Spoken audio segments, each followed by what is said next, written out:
Hello बच्चों, star Paramount classes से मैं प्रिया मैम।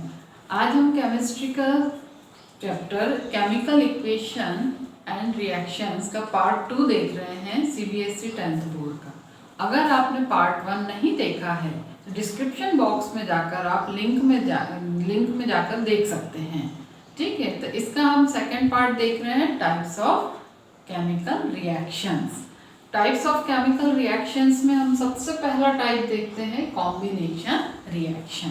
कॉम्बिनेशन रिएक्शन जैसे हमें नाम से ही पता लग रहा है कि इसमें टू और more substances, they may be element और compound, react and form a new substance. ठीक है, तो इसमें हम ऐसे समझ सकते हैं कि सपोज दो सब्सटेंस हैं A प्लस B, ये बना रहे हैं AB। This is our combination reaction. इसका हम एग्जाम्पल देखेंगे, जैसे कि calcium oxide react with water and form calcium hydroxide. Okay, तो दिस इज कॉम्बिनेशन रिएक्शन। इसमें जो कैल्शियम ऑक्साइड है, this is called quicklime reaction. Quicklime, इसको हम हिंदी में बोलते हैं चूना। जब इसमें हम वाटर ऐड करते हैं तो ये क्या बन जाता है, slagged lime. Slagged lime means जो कि कहाँ यूज होता है बच्चों, स्लैग्ड लाइम वाइट वॉश करने में, है ना। तो it is used for white washing walls. It slowly reacts with the atmospheric carbon dioxide and produce calcium carbonate.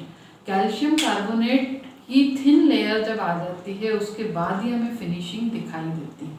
ऐसा कभी नोटिस किया होगा ना कि जब वाइट वॉश होता है तो तुरंत में हमें नहीं दिखती है फिनिशिंग, आफ्टर सम टाइम उसमें सफ़ेदी दिखने लगती है। तो वो किसकी वजह से होती है, कैल्शियम कार्बोनेट की थिन लेयर फॉर्म होती है। जब स्लैग्ड लाइम किससे रिएक्ट होता है, एटमॉस्फेयर की कार्बन डाइऑक्साइड से। तो ये हमारी कौन सी रिएक्शन हुई, कॉम्बिनेशन रिएक्शन। कॉम्बिनेशन रिएक्शन का हम और भी एक एग्जांपल देखते हैं, जैसे कि जब हाइड्रोजन और ऑक्सीजन रिएक्ट होते हैं तो वो क्या फॉर्म करते हैं, वाटर। इसको हम बैलेंस कर दें, ये हो गई हमारी बैलेंस। तो ये देखो दो एलिमेंट है, हाइड्रोजन और ऑक्सीजन, ये कंबाइन होके क्या फॉर्म कर रहे हैं, वाटर। तो ये हमारी हो गई कौन सी रिएक्शन, कॉम्बिनेशन रिएक्शन। ठीक है, इसके बाद दूसरी आती है, दूसरे टाइप की रिएक्शन है डिकम्पोजिशन रिएक्शन। अब जैसे नाम से ही पता लग रहा है, डिकम्पोजिशन मतलब इसका जस्ट रिवर्स, यानी एक सब्सटेंस टू और मोर सिंपलर सब्सटेंसेस में डिकम्पोज होगा तो उसको हम बोलेंगे डिकम्पोजिशन रिएक्शन। जैसे कि ये है एक सब्सटेंस टू और मोर सिंपल सब्सटेंसेस में डिवाइड होगा। इसका एग्जांपल हम देखते हैं, जैसे कैल्शियम कार्बोनेट ऑन हीटिंग किस में कन्वर्ट होता है, calcium oxide plus carbon dioxide में। तो जब ये हीटिंग से डिकम्पोजिशन होता है, this is also called thermal decomposition. जब ऑन हीटिंग ये डिकम्पोज हो रहा है तो इसको बोलेंगे थर्मल डिकम्पोजिशन।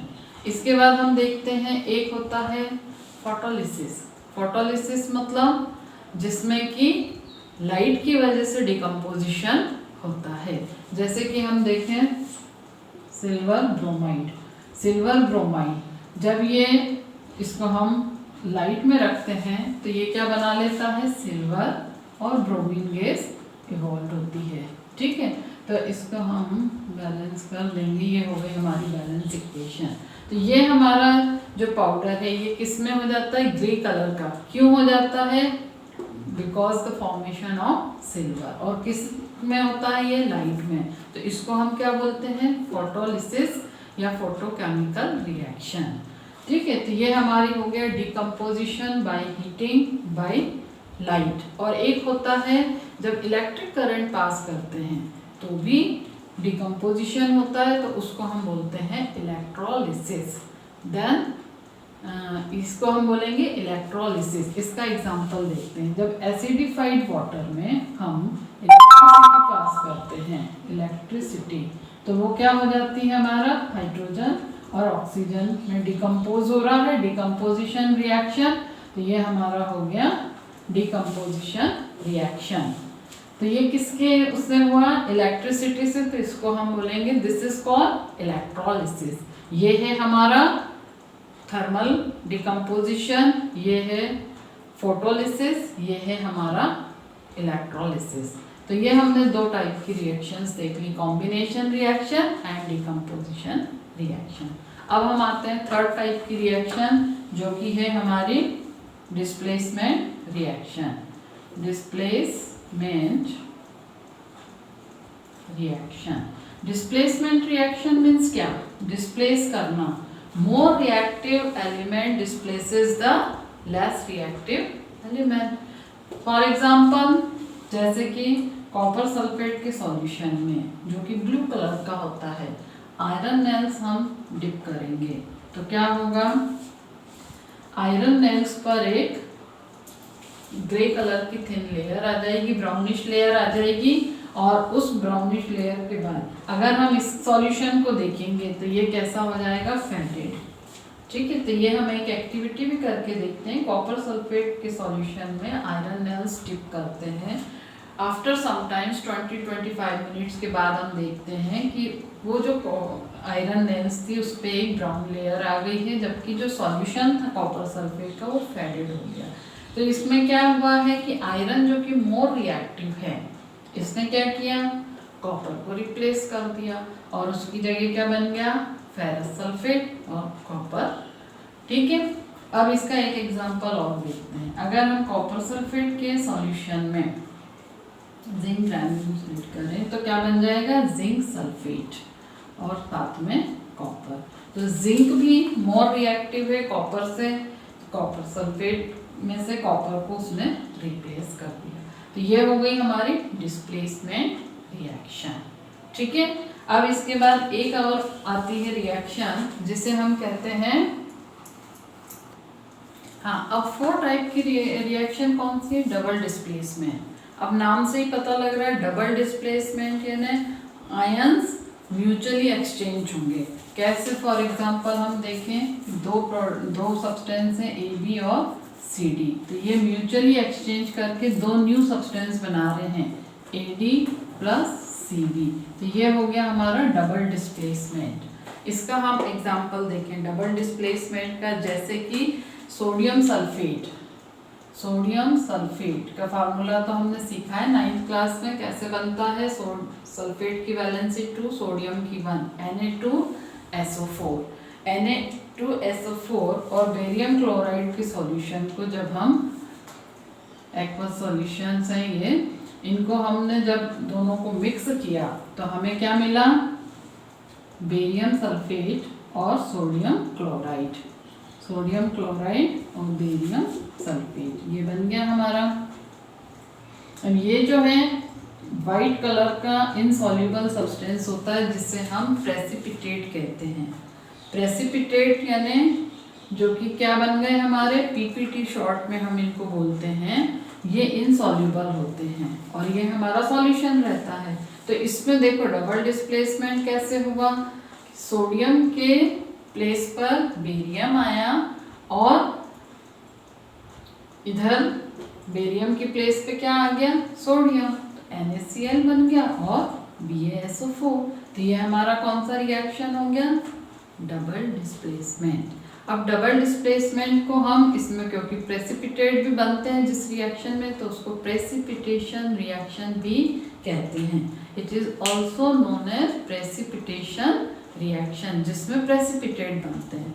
लेकिन ये जरूरी नहीं कि सभी डबल डिस्प्लेसमेंट में प्रेसिपिटेशन बनेंगे। जिसमें प्रेसिपिटेट बनते हैं, PPT बनते हैं, उन रिएक्शंस को हम प्रेसिपिटेशन रिएक्शंस भी बोलते हैं। ठीक है, तो ये हो गया हमारा डबल डिस्प्लेसमेंट रिएक्शन।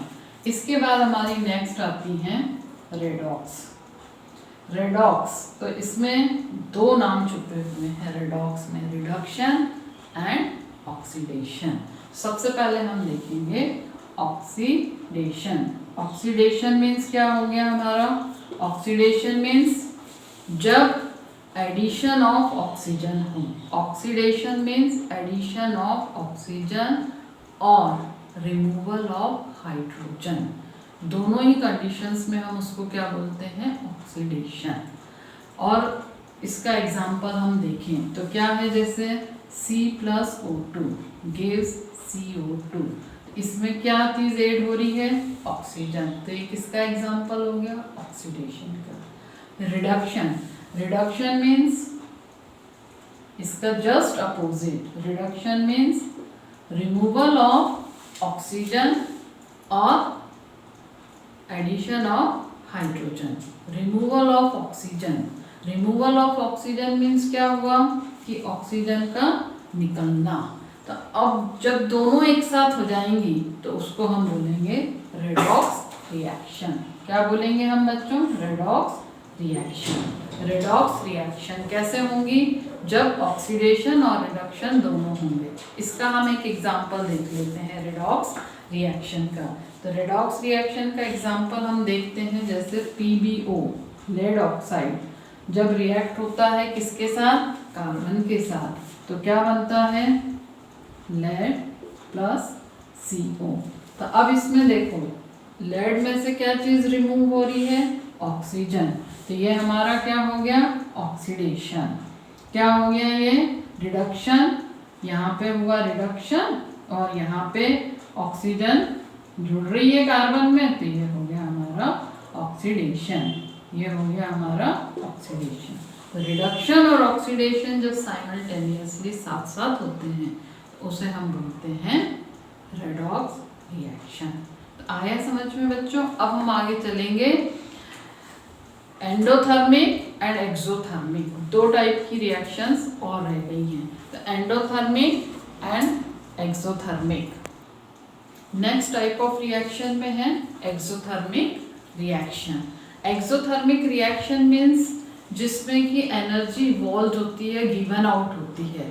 तो इसका हम एग्जांपल देखें, जैसे कि हमारा फूड है जो हम लेते हैं, जैसे ब्रेड, शुगर, पल्सेस, इनमें क्या होता है? कार्बोहाइड्रेट। ये कार्बोहाइड्रेट किस में कन्वर्ट होता है डाइजेशन से?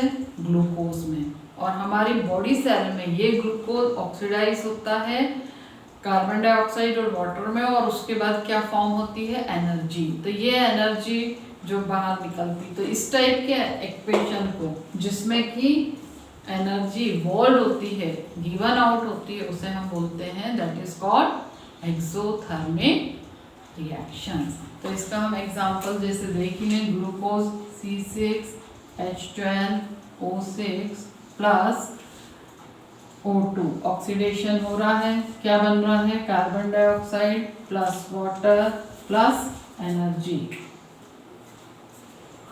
इसको हम बैलेंस कर देंगे तो ये हो गई हमारी बैलेंस इक्वेशन। ठीक है, तो ये हमारी बनी बैलेंस इक्वेशन, और ये हमारी कौन सा एग्जांपल हुआ? Exothermic reaction. अब बच्चों श्योर आप बता सकते हो एंडोथर्मिक रिएक्शंस क्या होती होंगी? इसकी जस्ट अपोजिट, यानी हमें हीट गिवन आउट नहीं होती है, हमें देनी पड़ती है। तो जब हीट या एनर्जी इवॉल्व होती है तो एक्सोथर्मिक, और जब एब्जॉर्ब होती है तो उसे बोलते हैं एंडोथर्मिक रिएक्शंस। तो एंडोथर्मिक रिएक्शंस जिसमें कि endothermic reactions, endothermic reactions, endothermic reactions जैसे फॉर एग्जांपल हम देखें N2 plus O2 plus 180.5 kilo joule की एनर्जी दी, तब क्या बना? NO। यानी कि तो इस टाइप की जब रिएक्शन है जिसमें कि एनर्जी एब्जॉर्ब होती है that is called endothermic reaction, और जब एनर्जी इवॉल्व होती है this type of reaction is called exothermic reaction. तो अब हमने सारी एक हम क्विक रिवीजन करते हैं, कौन कौन से टाइप्स ऑफ रिएक्शंस देखे? कॉम्बिनेशन रिएक्शन, फिर हमने देखा डिकम्पोजिशन रिएक्शन, फिर displacement, double displacement, redox, exothermic, endothermic. ठीक है, तो ये हैं डिफरेंट टाइप्स के केमिकल